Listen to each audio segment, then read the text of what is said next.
एक ऐसी माँ जो कि अपने बच्चे के पैदा होते ही किसी बड़ी मजबूरी के कारण अपने बच्चे को किसी और को गोद दे देती है और उसके बाद पूरी लाइफ छुप छुप कर उसकी रक्षा करती है। दोस्तों, ऐसी कौन सी मजबूरी हो सकती है जो कि एक माँ को अपने बच्चे से अलग कर दे और उसकी माँ उसे खुद ना पालकर किसी और को गोद दे दे? आइए देखते हैं। नमस्कार दोस्तों, मेरा नाम है जैंकी और आप लोग देख रहे हैं फ्लैश टीवी। और आज मैं आप लोगों के लिए लेकर आया हूँ हाल ही में रिलीज हुई हॉलीवुड मूवी द मदर, जिसमें आपको Hollywood superstar Jennifer Lopez lead role में दिखाई देंगी।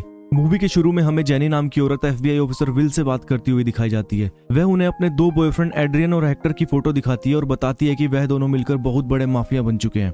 जेनी ऑफिसर विल से बातें ही कर रही होती है, तभी वहां पर कुछ गुंडे गोलियों से हमला कर देते हैं, जिसमें से एक गोली विल को भी लग जाती है। जेनी पहले विल से गन लेती है और फिर उनके जख्म का इलाज करती है ताकि उनकी बॉडी से ज्यादा खून ना बहे। उसके बाद जेनी एक बोतल और मोमबत्ती से एक बॉम्ब तैयार करती है और उसे रूम के दरवाजे पर रख देती है। फिर जेनी बाथरूम में छुप जाती है, पर बाथरूम में एड्रियन आ जाता है। जेनी उसकी बाजू में गोली मार देती है, पर एड्रियन उसको प्रेग्नेंट देखकर उसके पेट में चाकू मार देता है। तभी जेनी का बनाया हुआ बम फट जाता है और उसकी चपेट में एड्रियन भी आ जाता है और वो बेहोश हो जाता है। जेनी अपने पेट का दर्द कम करने के लिए पानी का शावर चलाती है, जिससे वह शांत हो जाती है। अगले दिन हम देखते हैं कि जेनी एक बच्ची को जन्म देती है।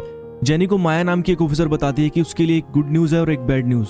गुड न्यूज तो ये है कि उसके पेट में चाकू लगने के बावजूद भी उसकी बच्ची सही सलामत पैदा हो गई है, और बैड न्यूज ये है कि वह उस बच्ची को पाल नहीं सकती। दरअसल जेनी एक अफगानिस्तान की स्नाइपर होती है और उसकी जान को हमेशा खतरा रहता है। अगर वह इस बच्ची को पालने लगेगी तो उस बच्ची की जान हमेशा खतरे में रहेगी, जिस कारण जेनी माया की बात मान जाती है। फिर जेनी विल से मिलती है जो उस फाइट के बाद भी बच चुका होता है। जेनी उसे बोलती है कि वह उसकी बच्ची का हमेशा ध्यान रखेगा और उसके हर बर्थडे पर उससे लेटर भी भेजेगा। विल उसकी बात मान लेता है और हाँ बोलता है। फिर जेनी बच्ची को आखिरी बार हॉस्पिटल में देखती है। उसके बाद वह वहाँ से आइसलैंड पर रहने चली जाती है। वहां पर जेनी जोन्स नाम के एक आदमी से मिलती है जो कि उसे बताता है कि यहाँ पर शिकार करके ही जिंदा रहना पड़ेगा।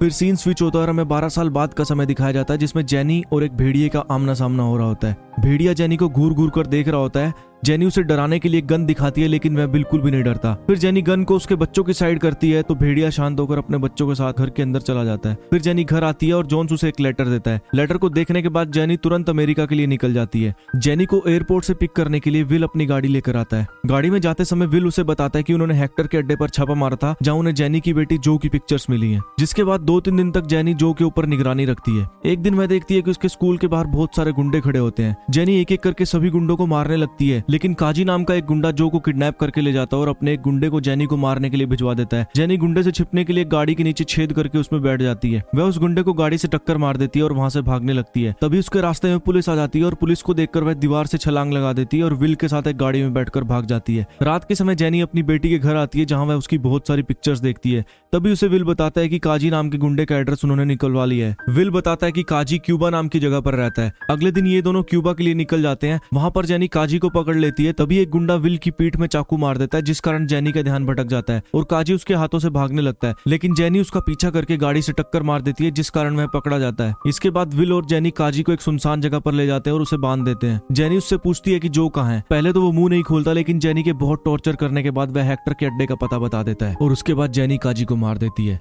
रात के समय जेनी विल के साथ हेक्टर के अड्डे पर जाती है। सबसे पहले जेनी और विल बाहर के पहरेदारों को मार देते हैं, जिसके बाद जेनी अकेले ही अंदर जाने लगती है। अंदर जाने के बाद वह सभी गुंडों को मारने लगती है। फिर जेनी अपनी बेटी जो से मिलती है, जो कि बहुत बड़ी हो चुकी होती है। जेनी उसे अपने साथ चलने के लिए कहती है, लेकिन वह मना कर देती है। दरअसल जो पैदा होने के बाद से ही जेनी से नहीं मिली थी।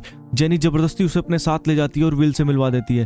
फिर जेनी दोबारा घर के अंदर आती है, जहाँ उसे हेक्टर दिखाई देता है। जेनी उससे पूछती है कि वह ऐसा क्यों कर रहा है, जिसके बाद हेक्टर जेनी के क्लोज आता है और मौके का फायदा उठाकर जेनी उसके पेट में चाकू मारकर उसे मार देती है। अब यह तीनों बड़ी सी एक शॉप पर जाते हैं। जेनी इस शॉप से घर का सामान लेती है। शॉपिंग करने के बाद जेनी जो को एक चॉकलेट देती है। जो जेनी से पूछती है कि क्या वह उसकी माँ है। जेनी उसे मना कर देती है। कुछ देर बाद विल जेनी को बोलता है कि जो को भी ये बात जानने का हक है, और यह कहकर वह जाने लगते हैं। जेनी जाते हुए जो को बहुत ज्यादा इमोशनल देखती है, जिसके बाद जेनी बाइक से उनकी गाड़ी का पीछा करने लगती है। दोस्तों, चाहे आप लाइक या सब्सक्राइब ना करो, लेकिन अपनी माँ के लिए कमेंट बॉक्स में कुछ जरूर लिख कर जाना। अगले दिन कुछ गुंडे विल की गाड़ी का एक्सीडेंट कर देते हैं। एक्सीडेंट में जो घायल हो जाती है और विल भी गाड़ी के अंदर बेहोश हो जाता है, लेकिन गुंडे उसे गाड़ी से बाहर निकालते हैं और उसके सर पर गन पॉइंट रख देते हैं। तभी वहां पर जेनी भी आ जाती है और गुंडे विल को मार देते हैं। जेनी वहां पर गाड़ी में धमाका करके जो को लेकर भाग जाती है। वहां से जेनी जो को लेकर एक रेस्टोरेंट में पहुंचती है। उसके बाद जो उससे पूछती है कि गुंडे उनके पीछे क्यों पड़े हैं। जेनी उसे बताती है कि गुंडे तुम्हारे जरिए मुझसे कुछ सौदा करना चाहते हैं। उसके बाद जेनी जोन्स को बाहर आती जाती गाड़ियों पर नजर रखने के लिए कहती है। फिर जेनी जो को अपने साथ आइसलैंड ले जाती है। आइसलैंड में जो जेनी का घर देखकर बहुत खुश होती है। फिर ये दोनों टहलने के लिए घर से बाहर निकलते हैं, जहाँ जेनी एक हिरन को गोली मार देती है। जो यह सब देखकर बहुत डर जाती है। रात को जो जेनी को कहती बताती है कि उसने हिरण को मारकर बिल्कुल भी अच्छा नहीं किया, भगवान उसे कड़ी से कड़ी सजा देगा। जेनी बोलती है कि भगवान ने यह सब क्रिया बनाई है। जैसे कि सांप मेंढक को खाकर जिंदा रहता है, वैसे ही इंसान भी पहले मांस खाकर जीवित रहते थे, इसीलिए उसे इस बारे में ज्यादा नहीं सोचना चाहिए। कुछ दिन बाद जेनी जो को गाड़ी चलाना सिखाती है, वह उसे गन चलाना और सेल्फ डिफेंस करना भी सिखाती है। एक दिन जो भेड़िए को बच्चों के साथ खेल रही होती है, तभी एक भेड़िए का बच्चा उसे काट लेता है। तभी जेनी उसे डॉक्टर के पास ले जाती है। डॉक्टर उसके नाम और डिटेल्स को कंप्यूटर में रजिस्टर कर लेता है। रात के समय जो जेनी की एक डायरी का पर्चा पढ़ लेती है, जहाँ से उसे पता चलता है कि जेनी ही उसकी असली माँ है, लेकिन उसकी जान खतरे में होने के कारण उसने उसे किसी को गोद दे दिया था। अब एड्रिन को जेनी के घर का पता चल चुका होता है, जिस कारण वह उसके घर को माइन से उड़ा देता है, लेकिन जो और जेनी घर के अंदर नहीं होते। तभी हम देखते हैं एड्रिन का एक आदमी जो को गाड़ी के बाहर पकड़ लेता है। जो उसे सेल्फ डिफेंस करते हुए चाकू मार देती है, लेकिन यह आदमी उसे काबू कर लेता है और अपने साथ ले जाने लगता है। दूसरी तरफ जेनी एक गुंडे से फाइट कर रही होती है और उसे मार देती है। जेनी उस गुंडे के कपड़े पहनकर जो के पीछे जाने लगती है, जिस कारण उसे कोई भी नहीं पहचान पाता। इस मौके का फायदा उठाकर जेनी एक एक करके सभी गुंडों को मारने लगती है और जो को बचा लेती है। फिर जो जेनी के साथ मिलकर स्नाइपर से गुंडों को मरवाने लगती है। अभी यहाँ पर आप ये मत पूछना कि वो गन कार 98 है M24,